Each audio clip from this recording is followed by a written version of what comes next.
Assalamualaikum warahmatullahi wabarakatuh. Bismillah, alhamdulillah, wassalatu wassalamu ala rasulillah Sayyidina Muhammad ibn Abdillah wa ala alihi wa sahbihi wa man tabi'ahu wa nasarahu wa wala la hawla wa la quwata illa billah, amma ba'du. Para pemirsa, sahabat Benais Zawa, kantor Kementerian Agama Provinsi DKI Jakarta, jumpa kembali dengan kami, penyuluh agama Islam yang tergabung dalam Ikatan Penyuluh Agama Republik Indonesia Wilayah DKI Jakarta dalam acara Mutiara Penyuluh. Alhamdulillah, bersama kami telah hadir narasumber kita pada hari ini, yaitu Ketua IPARI Wilayah DKI Jakarta, Bapak Kiai Haji Ruspendi Effendi SAG, yang alhamdulillah hari ini akan memberikan materi tentang moderasi beragama dalam ajaran Islam. Untuk itu mari kita dengarkan materi yang akan diberikan oleh beliau tentang moderasi beragama dalam ajaran Islam. Bismillahirrahmanirrahim. Assalamualaikum warahmatullahi wabarakatuh. Waalaikumsalam warahmatullahi wabarakatuh. Alhamdulillahirabbil alamin. Assalatu wassalamu ala asyrafil anbiya'i wal mursalin Sayyidina wa maulana Muhammadin wa ala alihi wa ashabihi. Pendengar yang sangat saya hormati dan ukhti fillah, Ustazah Fauzah, apa kabar? Alhamdulillah sehat. Alhamdulillah. Terima kasih waktu dan kesempatannya, yang pada kesempatan yang baik ini di hari ke-9 kita ya? Ke-9. Sudah sepekan ya Kiai ya? Alhamdulillah. Alhamdulillah. Sehat ya? Alhamdulillah sehat. Mudah-mudahan Ramadan kali ini penuh dengan keberkahan dari Allah Subhanahu wa Ta'ala. Dan kita akan ngobrol terkait dengan moderasi beragama dalam pandangan Islam atau dalam ajaran Islam itu seperti apa sih? Apakah ada praktek-praktek pada zaman baginda Nabi mengenai moderasi beragama? Begitu ya Sadah ya? Iya. Saya akan mengawali kajian kita pada kesempatan yang baik ini dari sesuatu hal yang prakteknya sederhana gitu ya, sederhana, tetapi ya tentu ini bersumber dari firman Allah Subhanahu wa Ta'ala.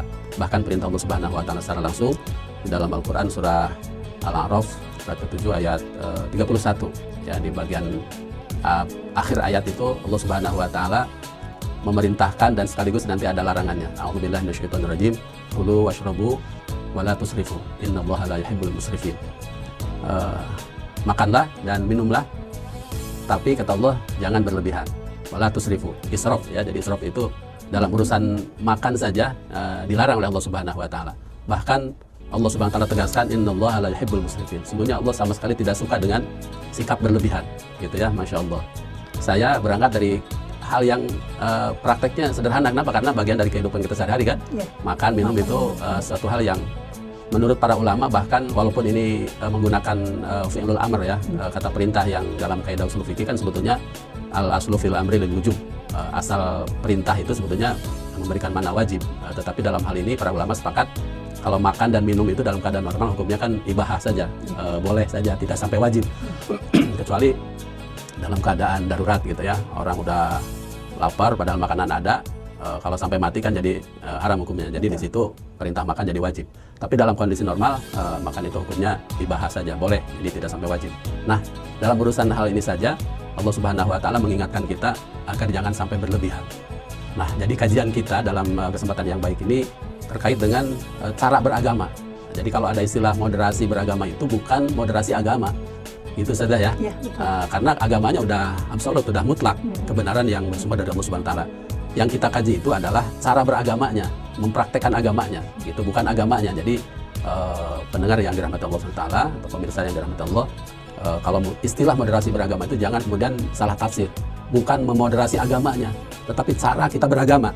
Itu cara pandang. Ya, dalam definisi moderasi beragama kan diawali dengan moderasi beragama itu adalah cara pandang, sikap, dan praktik beragama.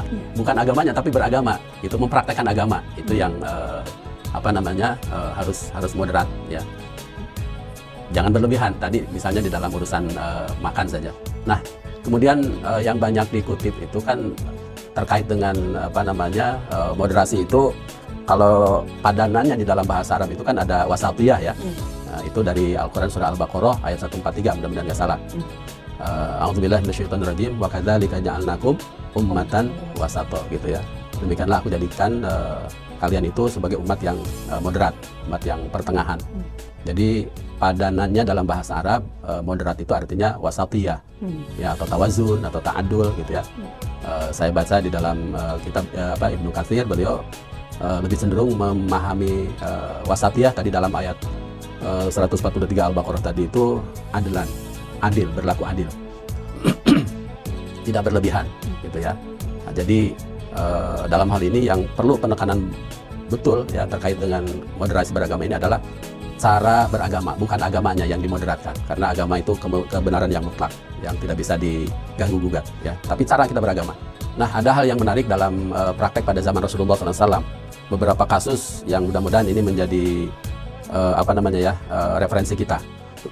Dalam satu kesempatan beberapa sahabat Rasulullah bertanya kepada Sayyidah Aisyah radhiyallahu taala anha terkait dengan bagaimana sih cara ibadah Rasulullah, seperti apa gitu ya.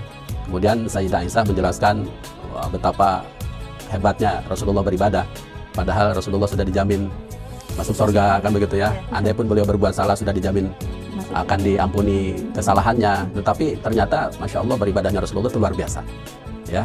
Kan dalam satu keterangan kata Sayyidah Aisyah sampai-sampai kaki Rasulullah itu bengkak ya, karena saking lamanya berdiri dalam sholat dan seterusnya. Ketika mendengar penjelasan Sayyidah Aisyah terkait dengan hebatnya ibadah Rasulullah, kemudian 3 orang sahabat memutuskan, yang pertama dia bilang, kalau begitu saya mau berpuasa selamanya, setiap hari tidak akan pernah bolos gitu ya. Yang satu lagi dia bilang, saya akan beribadah, sholat selamanya, terus-terusan sholat, tidak akan terganggu dengan yang lain. Bahkan yang ketiga, sahabat bilang, kalau saya berkeluarga, kalau saya menikah nanti urusan ibadah saya terganggu, maka saya tidak akan menikah selama-lamanya. Dan niat yang kelihatannya baik ini kemudian sampai kepada Rasulullah. Apa tanggapan Rasulullah? Apakah Rasulullah membenarkan sikap seperti itu? Itu kan ekstrim ya. Oh, mau beribadah, mau puasa terus gitu ya. Kata Rasulullah, nggak seperti itu beragama itu. Ya, saya juga punya keluarga, ya kan? Saya juga berpuasa pada waktunya, dan saya juga kadang-kadang tidak berpuasa. Ya, sholat juga ada waktunya dan seterusnya, gitu ya. Dan dalam kesempatan yang lain, ketika Rasulullah mengomentari salah satu putrinya, ya, salah satu putrinya itu sama tuh, semangat beribadahnya itu luar biasa. Bangun malam, kan mesti kita ada ngantuk gitu ya. Nah, untuk menghindari ngantuk sampai dipasang tambang tuh di masjid. Dipasang tambang supaya kalau ngantuk itu ketahan gitu kan. Jadi sehingga sholat lagi gitu dan seterusnya. Kata Rasulullah, ini punya siapa? Punya putri kau ya Rasulullah. Dibuka, ini tambang harus dibuka gitu ya. Setiap sesuatu itu punya hak, kata Rasulullah. Mata itu punya hak, kalau ngantuk ya tidur gitu ya, jangan dipaksain untuk beribadah. Nah, jadi sikap berlebihan putri Rasulullah sendiri begitu ya, itu diluruskan oleh Rasulullah SAW. Jadi artinya bersikap tawazun, bersikap wasatiyah, pertengahan itu ternyata pada zaman Rasulullah sudah dijelaskan oleh Rasulullah. Walaupun niatnya sangat mulia gitu kan, ingin sholat terus, ternyata itu tidak dibenarkan juga. Jadi setiap sesuatu kan sudah ada haknya. Perut ya kan ada haknya, kalau lapar ya makan, kalau waktunya nggak puasa ya nggak apa-apa gitu ya. Jadi dalam hal ini sikap berlebihan ya, ekstrim, itu ternyata dalam beragama itu tidak dibenarkan juga. Dan yang terakhir, saya ingin menyampaikan kisah dalam hadis sahih terkait dengan salah seorang sahabat yang sedang sakit keras.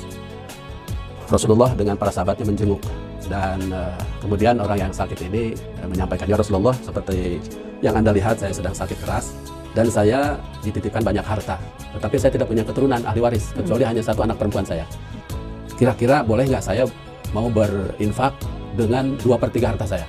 Itu kan niat sangat mulia ya, mau menginfakkan 2/3 hartanya. Kata Rasulullah, lah, nggak boleh. Masya Allah, itu niat yang baik gitu ya, tapi kalau berlebihan Rasulullah, jangan. Bagaimana kalau setengahnya Rasulullah? Jawaban Rasulullah masih sama, lah, nggak bisa, nggak boleh. Ya, bagaimana kalau sepertiganya? Ya, sepertiganya itu udah lebih dari cukup, kata Rasulullah, kurang lebih begitu ya. Nah, kemudian Rasulullah memberikan alasan. Ya, itu kan tadi sikap berlebihan ya, ingin menginfakkan nggak main-main sampai 2/3, itu padahal niat yang mulia. Ya, setengahnya juga masih dilarang oleh Rasulullah. Rasulullah memberikan alasan, innaka antadzar warasataka aghniya khair. Kamu meninggalkan keturunan kamu dalam keadaan kaya raya itu lebih bagus daripada kamu meninggalkan keturunan kamu dalam keadaan miskin, susah, nanti bisa meminta-minta ke sana sini, itu nggak bagus. Gitu ya. Jadi artinya walaupun dalam praktek beribadah sekalipun, tapi kalau berlebihan gitu ya, ternyata tidak dibenarkan oleh Rasulullah SAW. Nah, jadi pendengar yang dirahmati Allah Subhanahu wa taala, kita sebagai anak bangsa ya juga bersama-sama dalam mempraktekkan agama gitu ya. Mempraktekkan agama ini kita harus yang pertama berlapang dada ketika mungkin terjadi perbedaan gitu ya, terkait dengan kasus ibadah saum misalnya, Ustazah ya, dalam obrolan tadi kita. Jadi Masya Allah terjadi perbedaan dalam penentuan awal Ramadan gitu kan, di kita Masya Allah biasa-biasa saja ya mensikapi hal itu. Tapi kalau kita berlebihan kan, udah pokoknya yang tidak sama dengan kita dianggap salah, neraka dan seterusnya, naudzubillah. Ya, tetapi kita sudah diberikan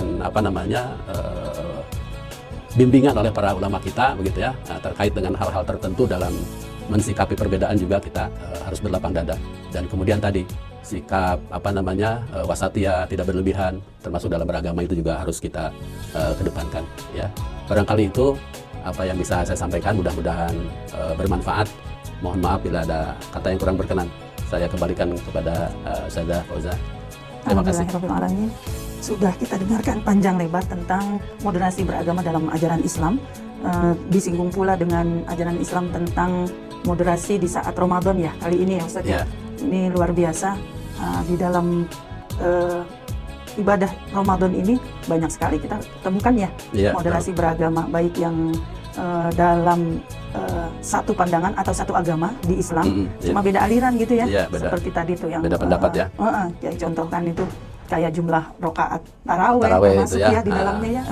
Itu luar biasa, itu implementasi dari moderasi beragama di bulan Ramadan ini. Alhamdulillah, mudah-mudahan kita bisa menjadi orang yang moderat, yang bisa memahami ajaran agama kita dengan baik dan benar, sehingga semuanya akan tertata dengan baik dan memperoleh keberkahan dari Allah Subhanahu wa Ta'ala. Akhirnya berakhir kegiatan Mutiara Penyuluh pada hari ini. Untuk itu, sahabat Bernais Zawa, kami mengucapkan terima kasih atas perhatian, dan akhirnya kami ucapkan billahi taufiq wal hidayah wal afwa minkum. Wassalamualaikum warahmatullahi wabarakatuh. Waalaikumsalam warahmatullahi wabarakatuh.